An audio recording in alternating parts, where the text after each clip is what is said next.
Good day. So, before I'm gonna start my report about the good earth, I have here a quote of the day. So, keep motivated, be passionate. So, sometimes being a student can be hard, and you may not know, or we may not know where to start, or we might lack inspiration.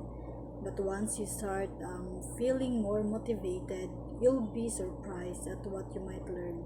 So just keep fighting and be passionate because we are one step closer to our dreams. And now I'm gonna discuss to you about the good earth. So first about the background of the author, the plot or the summary, the character, setting, conflict, symbolism, theme, and the moral lesson. So first, let's know the background of the author. So the author is Pearl S. Buck. She is the daughter of Absalom and Caroline Sendersticker. So Pearl Buck was born on June 26, 1892 in Hillsborough, West Virginia while her parents were on leave from their missionary duties in China. So, but when she was only a few months old, her parents returned to China with Buck and she lived in China until she was 17 years old. And Buck felt that she belonged to both cultures, American and Chinese. So she always preferred Chinese food and her first language was Chinese. So to continue, the plot of The Good Earth. So the introduction. The story begins with Wang Long getting his wife from the house of Wang. His wife Olan gives his birth to his two sons, and they are able to live moderately comfortable for a while. So the novel focuses on Wang Long. So he is about to marry to Olan, a slave who worked for the house of Wang. So we will define or describe each character later. Then the house of Wang is slowly losing its majesty. It too lose bad habits, including opium use and bad money management skills, are causing it to lose its fortune. So Wang Long benefits from this by being savvy and earning enough to slowly buy land from the Wang family. So for the rising action, the various natural disasters of both famine, drought, and flood, Wang Long's marriage to Ulan, and the birth of his children, so he struggled through poverty in Kiangsu. So due to famine and a bad economy, Wang Long's family suffers in a desperate attempt to provide for his family. He sells all their possessions, so the family needs to go to south, but it is too far to walk in their miserable condition, so they cannot afford to take the train though. So the climax of the good earth is Wang Long's financial success. So, Wang Lang's get a job. So, nasa trabaho, pulling a rickshaw to support his family. So, his wife and children beg for money. They make enough to eat, but they remain poor. Wang Lang is miserable, so his life was not like miserably kayo. And he wants to go back to his land. So, Wang Lang is forced to abandon his job because the army has started drafting men and he works at night hauling goods instead. Then for falling action, throughout the rising action, we see events testing Wang Long, especially with the drought. So now rich, Wang Long and his family return home. He can afford to restart his farm and even employ servants. His wife bears him three more children. So Olan reveals to her husband that she stole jewels from the same rich man's house during the mob. So Wang Long buys more of the house of Wang's remaining land. Then the wealth goes to Wang Long's head. While he is now able to feed and provide for his family, he also hurts his wife by buying a concubine. Then he gives his concubine a pair of pearls that belong to Olan. So Olan's health wanes and she dies. As Wang Long grows old, he longs for peace, but his children bicker about their wealth and, against their father's wishes, make plan to sell his land.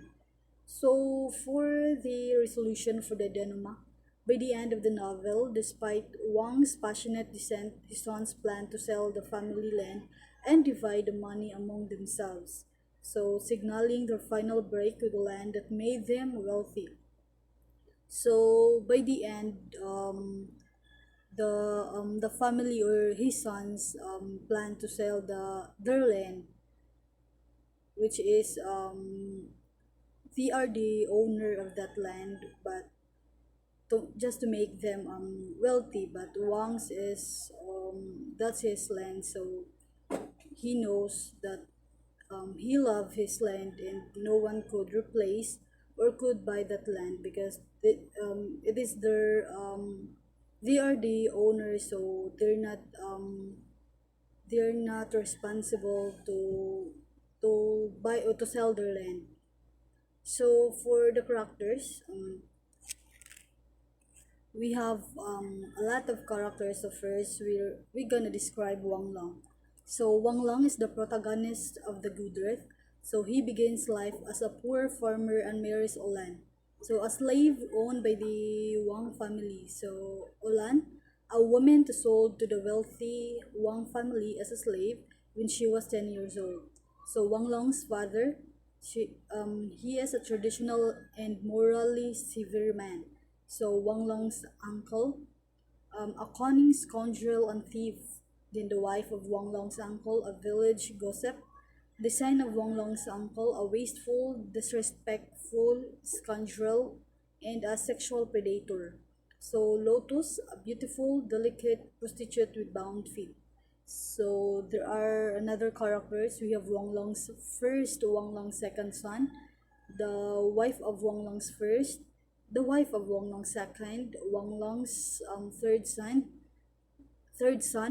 Wang Long's first daughter, Wang Long's second daughter, Kuku, Ching, Pearl Blossom, Leo, Old Mistress Wang, and the Old Mistress Wang. So to continue, let's proceed to the setting. So the novel takes place in China over the course of about 50 years. So it ends around the 1930s when Wang Long is around 70 years old. So next, conflict. So the conflict of the novel The Good Earth, it is man versus environment, man versus society, and man versus man. So to start, for man versus environment. So when the drought and famine hits, as we see or on page 68, it was true that all their lives depended on earth. So they're just depending on their land. So next, man versus society. Throughout the novel, we see signs of rebellions against Chinese society and culture. Young men of China wanted change, as we see on page 115. So, and later, when they were fully men, the scattered anger of their youth settled into a revolt too deep for more words. So, for man versus man, in the novel, we see several occurrences of man versus man conflict, mainly between Wang Lang and his uncle. So mostly the conflicts arise when his uncle makes unannounced random visits only when Wang Lang was wealthy. So that was in page 187. So they have small fights but nothing that huge. Siguro gamay lang ingana. So next, the theme. So the importance of land. We have wealth as a destroyer of traditional values, the oppression of women in Chinese culture. So for importance of land, the importance of land relates to being an honorable leader by recognizing your roots and where you came from. So honorable leaders and lifelong learners should always be courteous to earth because without it, we will all be doomed. So the importance of land is one of the strong recurring themes of novel. So it also shows the relationship of land and life. So we see with Wang Lang that his behavior is reflected in the conditions of the land and how just how farm able the land is. We see this towards the end of the book. So when Wang Lang spends with time with his children, the flooding of his lands recedes. So that is on page 210 to 211. So throughout the Good Earth, we see a variety of differing themes, all revolving around Chinese culture. So it focuses also to the culture of Chinese. So next, wealth as a destroyer of traditional values. So the basic narrative form of the Good Earth has an upward trajectory. As Wang Lang's fortunes rise, he becomes more decadent and more similar to the amoral Wang family, whose full parallels his own rise.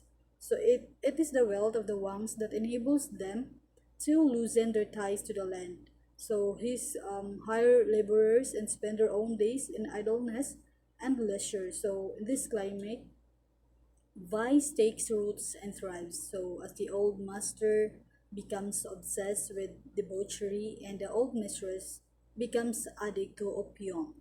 So for the last theme, the oppression of women in Chinese culture. So in China, girls were so mistreated just because they were born that way. I believe everyone deserves a choice, and women in China were not given that choice, exposing the treatment of women in China through many of the female characters in the story. So we see a theme among them. They are all oppressed in some way. So, for example, women only had places in the house, as seen on page 214. So these two women took their place in this house. So Lutus for his toy and his pleasure, and Olan for his woman of work. So we also see this when Olan gives birth to her third child, a girl, saying it is only slave this time, not worth mentioning. So there's gender inequality happened through this novel. So for next, the symbolism. So we have foot binding or foot bending, the House of Wang, and Olan's Pearl. So to start for foot binding, Bach uses foot binding as as a symbol for the moral depravity of wealth. So which would subject young girls to torture simply to make them more attractive to men. So attraction to foot binding also serves as a symbol of Wang Long's longing for wealth and status. So he is initially disappointed to discover that Ulan's feet are not bound, even though her unbound feet enable her to work in the fields with him, which dramatically increases his family fortunes. So for next, the House of Wang. So it is a symbol of wealth, extravagance, decadence, and downfall throughout the novel. So a constant reminder of wealth's corrosive effect on morality of long-term success as a site of the old mistress opium addiction, the old masters warring and the young lord's abuse of slaves. And the house is palpable sign of disconnection from the land of narcissistic self-absorption. So for next, Ulan's pearls. So Ulan's pearls are an important symbol for the love and respect Wang Lang afforded his wife. So the pearl which Ulan steals in the revolt in chapter 14, and which Wang Lang allows Ulan to keep, are an important symbol of the love and respect Wang longs afford his wife. So though Ulan does not say so, it is clear that she treasures the pearls as a proof of her husband's regard for her. So next, for the lesson learned. So I have here three moral lessons. So first, gender equality should exist. So the way I see it, it's a social crisis among us. But the real men must be respect to women. They'll give an affection, a patience, and always a guide the woman towards the best way in life. So women don't need a violence, and women have their own power to refuse that. either. So it's a bad thing if it still goes constantly. So indeed, women also have their own obligation to men, which won't be throw it away from our lives. And every woman have to do their obligations sincerely. So we women should act accordingly, not to be a slave to the men. So next is know how to view life. So many things can affect somebody's personality and attitudes. It can be wealth, poverty, or starvations, and all of these things affect how a person views life. So struggling through poverty and starvation can help a person to value their belongings and to be humble. So when being rich leads a person to value less his good fortune. So we should know how to view our life. So even we are poor or rich, we should know where to stand. And next or last, fight for the things that matter most. So as I've gotten older, I have realized that fighting for things is the whole point of living. In a world in which nothing is handed to you, the only way to get what you want is to fight for it. And the only way to figure out what's important to you is to see what you're willing to fight for. There are universal things that no one should give up easily. Things that all people should stand their ground against and fight until they either die trying or get what they want. But I know fighting for things can be hard. And I think that would be all. Thank you. I hope you learned something. Bye.